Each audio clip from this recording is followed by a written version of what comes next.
So our goal is to unlock the best seller financing acquisitions by winning with people, not just any seller financing acquisitions, the best possible in every way. And there's a lot of different ways that best can come to fruition. But if we're going to have best, we're going to do it by winning with people. Let me show you our model for this. I like to draw you a little picture here. The first thing is we need to have three things.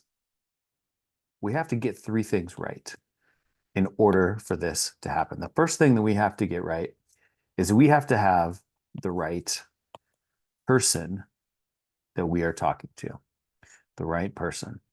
The second thing is we have to have the right approach to engage that person. And then the third thing is we have to have the right deal structure to propose to them. So we have to have the right person, we have to have the right approach, we have to have the right deal structure. You could kind of look at this as we need the right who, we need the right how, and we need the right what. And you'll notice that right here is kind of a right brain element. How to engage with them. This is the creative relational sense. And then over here is a left brain element. And the thoughtful approach that we use for winning with people is really about back and forth and back and forth and back and forth constantly and in parallel between left brain and right brain. So let me draw you my little diagram. Here's how I like to think of it. We need these three things to all come together and to intersect. This right here in the center, of course, is what we want to have happen. This is the good spot. We need all of these things to happen, but it's a little trickier than it might seem. So let's say that this is the right person, or in other words, our who. Over here is the right approach, the right how. And down here is the right deal structure to propose. Or in other words, the right what. So you might think, well, that sounds pretty simple. You know, we're just trying to have the spot where all of these interact, but there are some danger zones. These little areas right here,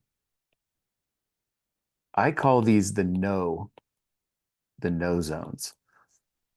If we have only two of these things, we are not going to get the yes that we need to proceed and get a great deal done. Let me tell you what happens in each of these, because this is what makes this whole art a little tricky and why we have to be so careful and so thoughtful about getting it right. Let's talk about this no zone right here. If you've got the right person that you're talking to the right who, and you have the right approach talking to them, you're going to have all of this sense of agreement, but you're not going to have a deal structure that makes any sense. You're not going to have a deal structure at all. So here you're going to get a no because there's nothing to say yes to. It's all just kind of good vibes and rapport here, which is great, but it's all very much right brain, and we're lacking down here this left brain analytical that we need. You know, this is our right brain, relational, creative.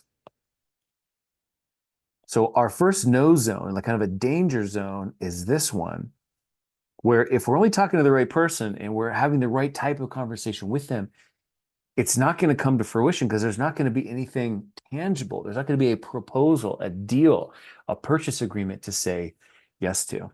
How about right here? What happens when we have the right approach to talking to somebody and we have a deal structure that really works, what we have is a no because it's not the right fit for the seller. It's like a great bit of medicine that you're prescribing to the wrong person who doesn't have the maladies and the illness that would require that kind of medicine. So here is a no zone, and this is really, really common too. We get all excited, we build rapport with somebody, we're approaching them well, we're like, wow, here's a great deal, but it doesn't make sense for them because we're not talking to the right who, we're not talking to the right person. And then we have one more no zone over here that's really, really, really common too. This might be like the number one trap and pitfall I see real estate investors who are really sincere and well-intentioned fall into, is if you're talking to the right person and you have an idea of a deal that could make sense, but you haven't unpacked the conversation with them correctly, you're going to get a no because I'm going to say they don't own it. We need them to feel like this is as much their idea as it is ours. If it feels like we just show up and say, here's what we should do, you're not going to get a yes because it doesn't feel like it's coming from them. So much of our art of doing this is helping facilitate a conversation where they are coming to the conclusions we want them to. So when we present our proposal to them, that it actually feels like it practically came from them. I use this sort of medical analogy a lot. And like I said, over here, you've got the wrong medicine. You have the right medicine, but for the wrong person, right? But over here, this is like a great prescription, but you didn't even involve them in the diagnosis. And so they're like, wait, where does this come from? Why do I need this? Because they're not part of it. So our model is about talking to the right person in exactly the right way, which, by the way, we call this solving the person. So we're talking to the right person, we're solving the person in the right way, and then we're doing down here what we call solving the deal. We're talking to the right person in the right way, proposing the right deal structure, and only when those three things happen perfectly can we get the best possible deals done, because that's what this is all about. And that's what I would love to teach you and mentor you through, because this is exactly what I've done, exactly what I've taught all of my other coaching clients to do as well.